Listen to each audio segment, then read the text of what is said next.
okuyingira Kampala.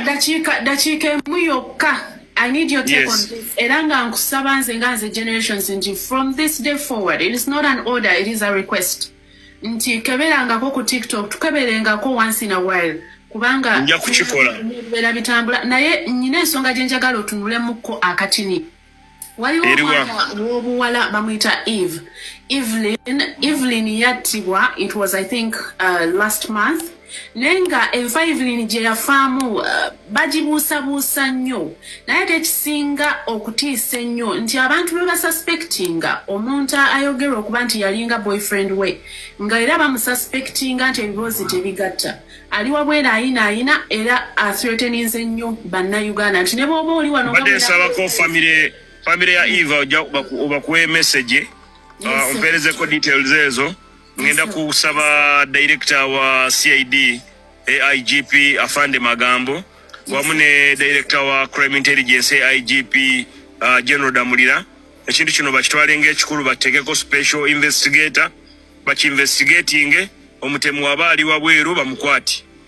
Ngenda kubayambako. I will do that for family ngenda kubayambako. What I'm going to do it, and I am not doing it because I don't even know those things byongamba zisibimanyi. Ngenda kubayambako kubanga is a public concern.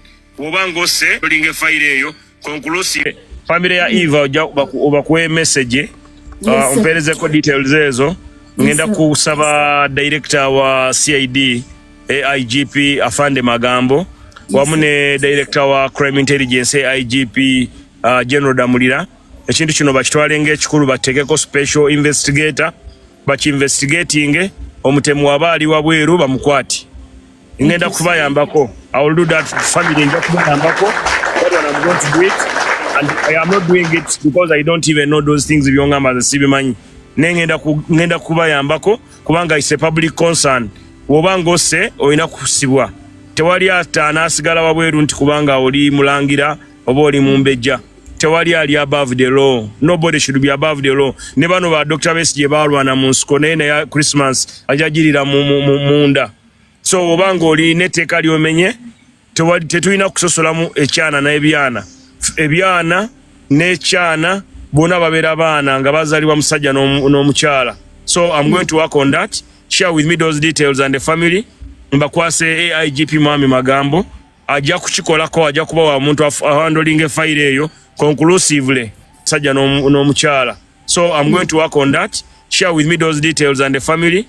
Mbakwase AIGP Mwami Magambo ajja kukikolako, ajja kuba wa muntu handling file eyo conclusively. Kati eyembwa yafina masanyalaze gye nalabira mu COVID. Eyembwa etalina kyakulya.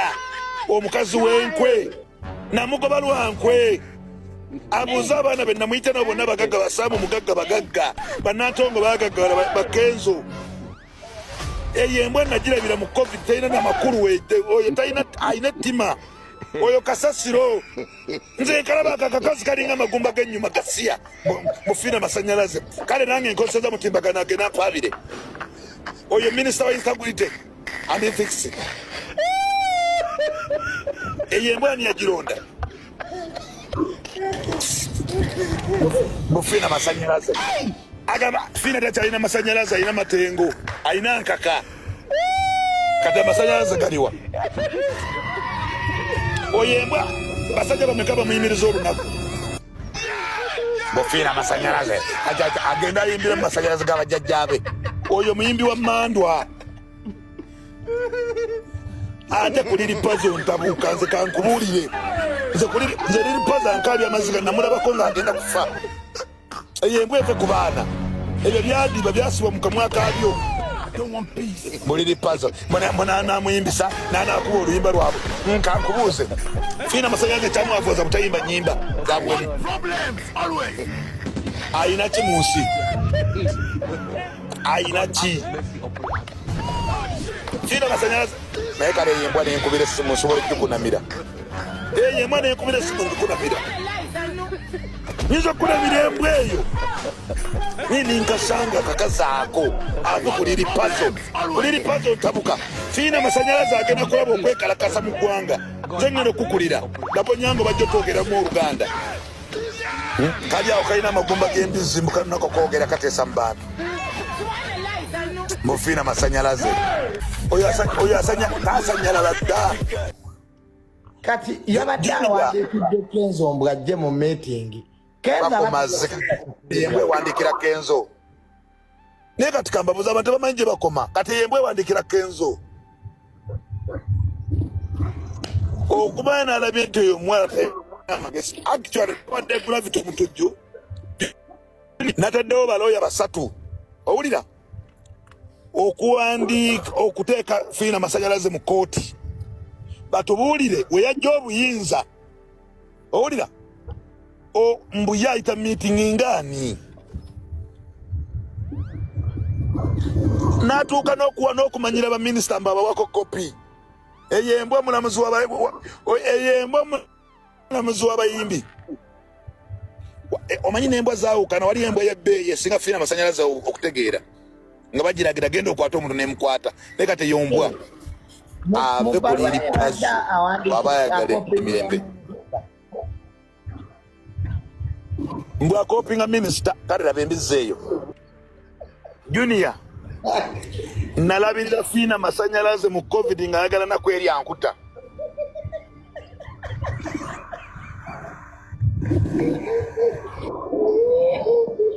abantu baagala akawunga naye fiina masanyalaze yalwaniranga akawunga n'abawuliza fiina bonna baafa abawuliranga fiina mulembe gwe nga w'amaanyi bonna baafa uganda yalina miliyoni 13 kati tulina miliyoni 48 balunywa fiina masanyalaze lagadi mere ya mbwa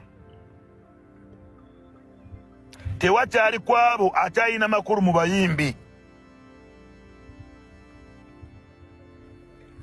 era kukebaliriza nako fiina masanyalaze asobola kuyimbira kapa ziba zirabanga eziraba katemba lagadi beyayimbira baafa ne beyayimba nabo baafa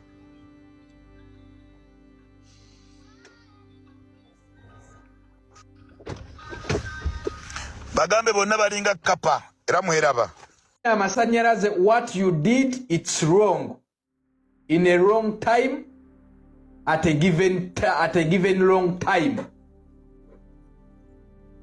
kube abantu bali beerabira ennyimba zino naye gwe wazizuukusizza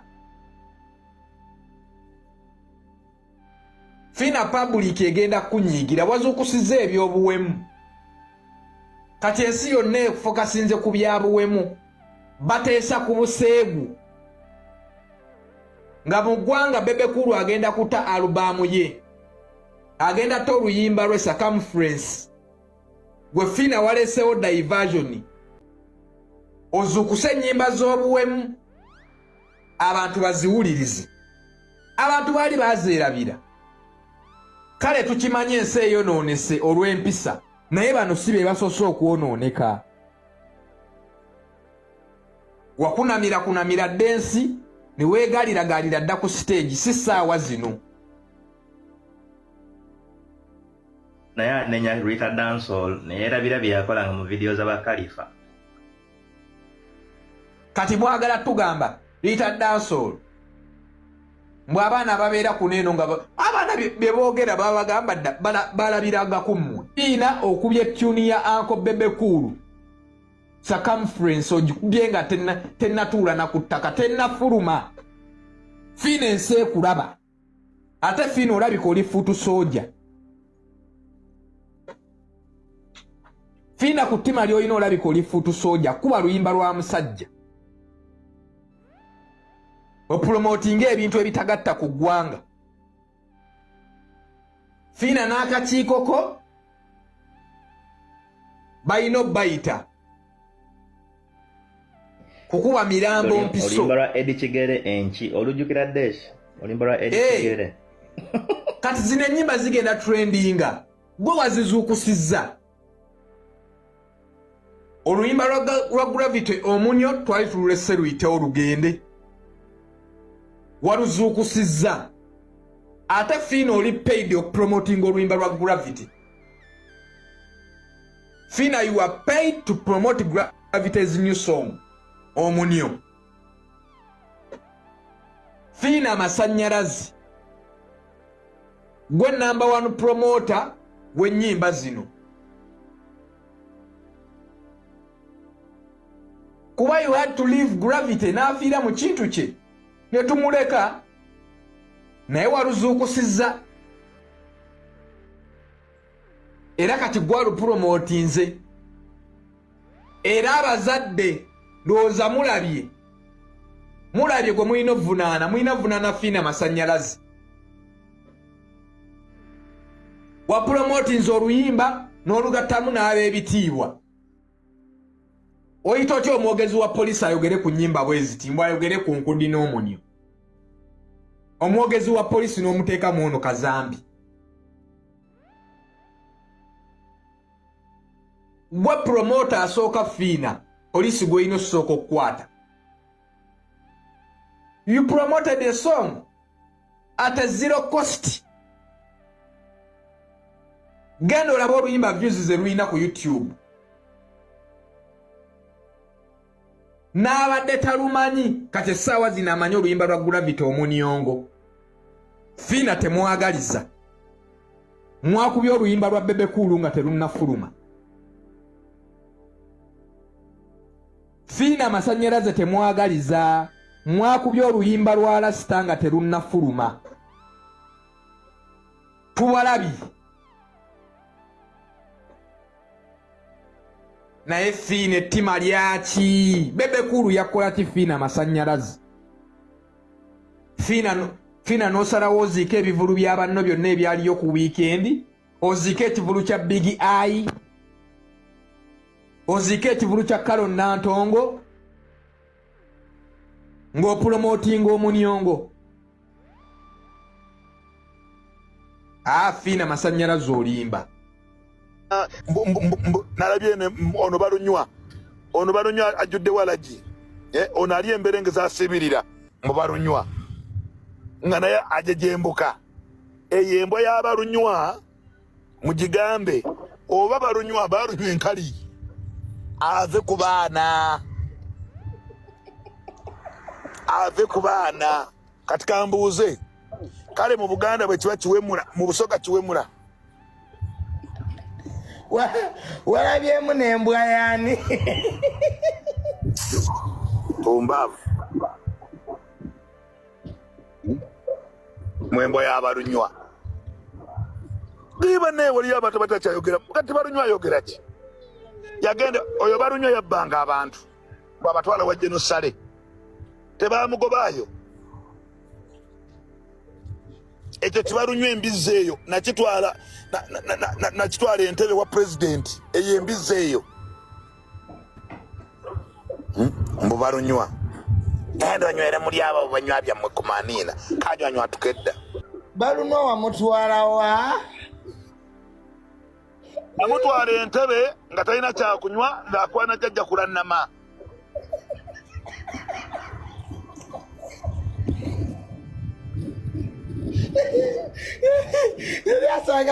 yakwanasega kulannama oyo nono wobuba mulinga chapati ono yani ono oyo wobuba owakakofiira kembwa ine chiwalate ekidaku kekani Abitex oyo Murundi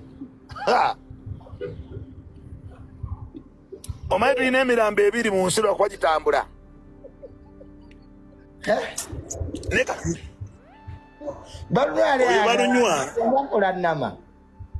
balunywa yali amanyi mbu kusenga kulannama afuusa omusawo omugaana mbu kafune ebyobwe balunywa ki oyo atasobola nakunywa mukene mbu balunywa ayimba balunywa ayimba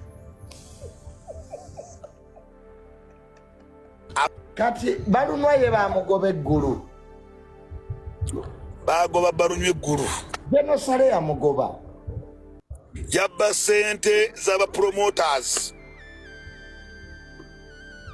okumanya balunywa musiru ne bakomedian byajjangako lisiiti mbu alaga gavumenti yaloza tetubimanyi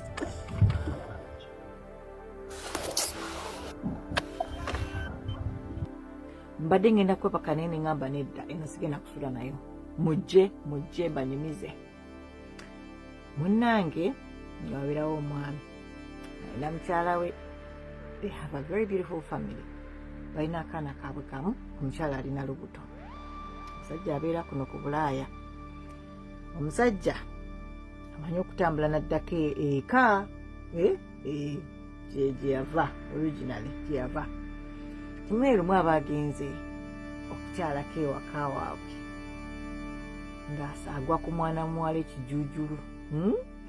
Abasajja mwe batakanulira maaso alabye ekibina ng'agwa ku mwana muwala eyalungiwa ekijuujulu. Nange amwegombye atandika kubeera nga mpolampola bakola ebintu byabwe. Era ng'omusajja buli lwava eno mwene ensi n'agenda mu nsi eri endala ng'omanya agenda kunyumirwa. Munnange kati nga omusajja teyagamba muwala nti omusajja mufumbo, kubanga ajjukira omusajja ya mufumbo, alina omukyala n'omwana n'olubuto. Omukyala ali lubuto. Munnange nga bakwaza ekintu kyabwe muneetime ng'etuuka omuwala ng'abeera agamba abantu nze nina omusajja wange abeera musize ebweru, era omusajja wange ampeereza ssente era ampeereza ebintu. Munnange lumu luba luli awo muwala alina famire mu nsi eyo omusajja we gy'abeera. Kuba omuwala ono yagamba ng'omusajja ono ng'abeera amugamba njagala kujja ng'omusajja amugamba tofaayo genda kujja bebi ngenda kuleeta kuuma omusajja mufumbo tabyogera. Munnange ng'omuwala ng'akola olukujjukujju ng'akolagana na kazini we, omuwala tatuuka mu nsi omusajja mwali. Omuwala agenda okutuuka mu nsi omusajja mwali. Omuwala waabeera oba kazini w'omuwala waabeera n'omusajja we waabeera nga si wala. Munnange ng'amukubira essimu ng'amugamba bebi gesi ndiwa koye oliwa. Ng'amugamba natuuse dda mu nsi gy'olimu koye kiki olimba onimba. Nagamba nedda nkubira ku gundi ku FaceTime nga be FaceTiminga maama ng'omuwala yatuuse. Omusajja kati ng'omuwala amugamba era kazini wange agenda kunvuga ndeete. Kati jjukira omuwala amanyi adresi y'omusajja. Omusajja ye yakozesanga adresi y'okumuweereza ebintu. Ngenda kutuuka kaawa biki omusajja bwe yawulira ekyo ng'apanikinga ng'agamba nfudde. Kati mu kupanikinga wano ng'abulookinga omuwala ng'amubulookinga buli wamu. Omuwala ng'agamba bannange tuli ku kiwano kiki ekigenda mu maaso. Kati mne nga bakola ki ng'agamba kazini we nga kazini we agamba nedda kyo tekisoboka nga batandika okunoonyereza okugwa ku musajja ng'omusajja mufumbo wajjo nga bagwa ne ku social media handles ze. Omusajja alina mukyala we, omukyala ali lubuto. Wandiroozeza nti omuwala ono yaligambye nti kave ku kintuwa. Omuwala kye yakola ng'agamba nze omusajja wange oba mufumbo oba si mufumbo omusajja wange. Omuwala kye yakola okimanyi ng'akuba eka akasimu ng'abannyonnyola. Bw'amala obbannyonnyola ng'agamba omugezi wano akola kyalina okukola, I need my man. Omusajja tagenze, abeewaabwe tebaloze omusajja. Omusajja bamuloze. Omusajja yali yabulookinga omukazi yennyini yeyejjayo mu buloko n'akubira omukazi. Kati bw'amukubira mbu omukazi yamalanga wiiki namba n'ekitundu takwata ssimu, agiraba naye tagikwata. Kati mwewe yasalawo n'agikwata mbu omusajja ng'ali mazika yeetonda munnange ensonyiwa bikoze bitya era napanikinga biki nandibadde nagamba ngo naye ekabya obuzigo obw'ekirogo. Era oyinza otya okukola bwotyo. Kumbe buziga bwa kirogo yamanyi byakola. Munnange nga bateesa okusinkana. Kati mu kusinkana wano omuwala baali bamuweereza ebintu ebiwerako. Okitegeera nga kwegamba yamwetooloola. Yamwetooloola apartment omuwala mbu gye yali alimu. Yamakinga sure omusajja wano wayingirira mu mulyango alina bye yateekawo. Wagenda ogamba nti atuuleko bw'ati mu ntebe alina bye yamuteerawo. Bwe bavaawo omusajja obuzibu bwe yakola kugenda mu kikolwa ne basiiringira ddala ekintu.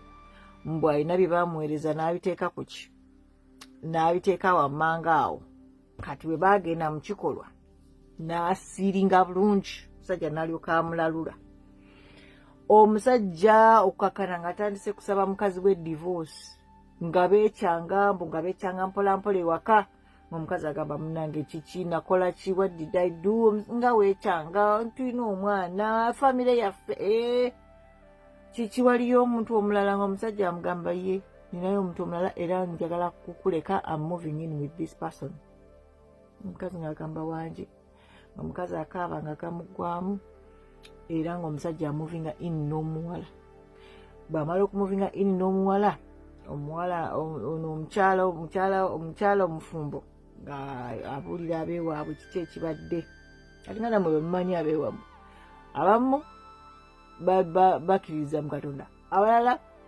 balina bajjajja baabwe bagamba kati mbunga babeera nga bagamba nedda omuntu tasobola kuva out of the blue n'abeera bw'atyo mbunga banoonyereza bakola okunoonyereza bamala okola okunoonyereza basanga omuwala oli bye yakola bamugamba munange nno tukubuulire waliwo kino bwekiti ate omuwala engeri gye yasembera yakwetooloola buli kimu ayagala kukola ki kati ng'omukazi agamba kale bwe biba nga byonna bya happeninga nga behind my back nga simanyi nange njagala divorce omusajja kamuteka mwesonyiwe yankitingako nga bamugamba kale no problem naye kati bo nga bamugamba kale no problem tebaakikaleyinga era tebaakigamba no problem to their side nga bagamba gwe olowooza byewakola tebisobola kuddira katukulageko nga ne baayo famire y'omukyalo omufumbo nga nabo bazaayo bazuka ew'omuwala bwe bazza bazuka ew'omuwala ono eventually ng'azaala ng'adivorcinga omusajja bwe biddayo ew'omuwala nga batandika okutabuka nga babeerera ddala mu a very toxic relationship nga bw'okiwulira nga biba bibi nnyo to the point nti omusajja yakakana assa omuwala omusajja mala okutta omuwala akakana muki mukomera